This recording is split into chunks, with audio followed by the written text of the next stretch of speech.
Europe 1, il est 8h36. La revue de presse. De Natacha Polony. Bonjour Natacha. Bonjour Thomas, bonjour Julie, bonjour à tous. Ce matin, une de vos journaux, on guette la fin. Le Monde, une sortie de crise s'esquisse à la SNCF après 7 jours de grève. Mais pas assez rapide pour le Figaro. SNCF, la réforme est enterrée, mais la grève continue. Alors on attend l'euro pour se changer les idées. Les réticents iront lire le 1 pour se laisser convaincre. Le sport, école de la vie.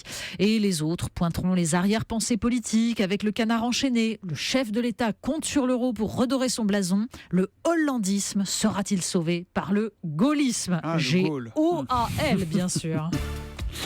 C'est pas forcément le sujet le plus spectaculaire, mais c'est celui qui devrait nous intéresser le plus, les pesticides. Exactement, et ça se joue actuellement à Bruxelles et ça aura un impact sur notre vie. Alors la Croix ose la une pédagogique. Glyphosate, le vrai du faux.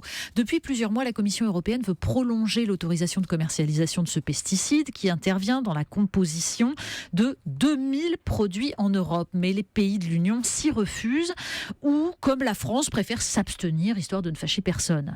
L'éditorial du Monde nous rappelle que de 1974 à 2014, les tonnages épandus ont été multipliés par 260. C'est tout un modèle agricole qui s'appuie sur le recours massif au glyphosate. Et quand bien même il finirait par être interdit par défaut, il risquerait d'être remplacé par une substance tout aussi nocive. Parce que les agriculteurs, nous dit Le Monde, peinent à imaginer l'alternative autrement qu'avec une autre molécule. Ils ont abandonné depuis beaucoup trop longtemps l'agronomie, c'est-à-dire le travail du sol, l'alternance du labour et du non-labour, la rotation des cultures. Le glyphosate, écrit Le Monde, ne cessera d'être utilisé sans une évolution majeure du modèle agricole dominant. Encore faut-il une volonté politique et pas seulement celle d'un ministre de l'Agriculture qui est isolé dans son camp et dont certains attendent le départ pour relancer l'épandage massif. On en vient à la politique et à la primaire à droite. Mais oui, d'ailleurs, on se souvient de la fameuse phrase de Nicolas Sarkozy, l'environnement, ça commence à bien faire. Mais en fait, là, aujourd'hui, il est plutôt question de son programme culturel. C'est dans Libération, un article légèrement narquois sur cet art tout sarkozien de fustiger les sociologues, d'évoquer avec des trémolos dans la voix la prise de Jérusalem par Godefroy de Bouillon. Et alors, dans le Parisien aussi, il est combatif. Mais bien sûr, il n'est pas candidat. Pas encore, en tout cas. Et ce qui provoque l'agacement de ses rivaux qui attendent évidemment la clarification. Mais sauf qu'on a la preuve que la machine se met en route. C'est en une de l'Opinion. Alain Juppé peut-il perdre? Ce qui est en cause pour Alain Juppé, cette idée qu'il ne s'adresserait pas suffisamment au cœur de la droite. Et puis, on lance ces petites anecdotes qui réjouissent dans les couloirs de l'Assemblée. Il y a quelques mois, raconte une députée LR, Alain Juppé est allé en Côte d'Or. Un de mes collègues a passé la journée avec lui. Il l'a même emmené dans sa propre voiture. 2 jours plus tard, Juppé le recroise. Il ne l'a pas reconnu. Pensez donc. Mais le piège est en fait sur la page d'à côté. Dans l'interview de Marine Le Pen expliquant qu'il serait sain qu'elle se retrouve au second tour face à Alain Juppé car leurs visions sont réellement opposées. Nicolas Sarkozy, ajoute-t-elle, c'est barbe à papa. Il peut se transformer en patriote, en centriste, en immigrationniste ou en opposant à l'immigration. Mais ça, on le savait pour Nicolas Sarkozy. C'est pas qu'il a changé, c'est qu'il n'arrête pas de changer. Après la droite, la gauche et François Hollande. Oui, parce que pendant ce temps, il y en a un autre qui n'est pas candidat. Le Parisien s'amuse de cette façon dont François Hollande distribue les médailles. 273 décorations en 4 ans et le rythme s'accélère, nous dit le journal. Près de 80 récipiendaires de la Légion d'honneur attendent leur médaille. Un véritable embouteillage.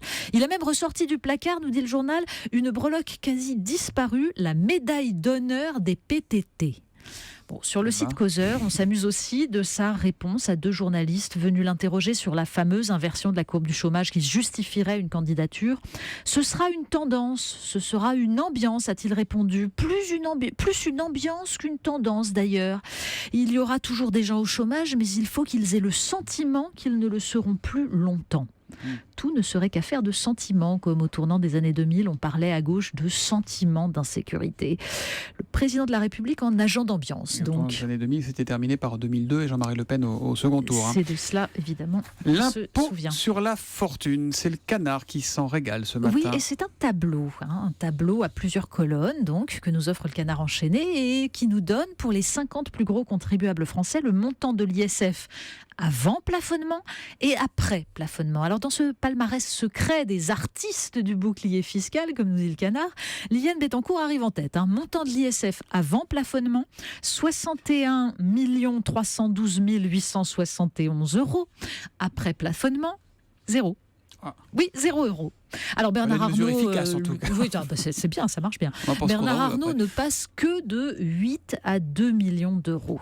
Et le canard de citer Dominique Strauss-Kahn en 1997 qui disait « L'ISF embête les millionnaires sans gêner les milliardaires ».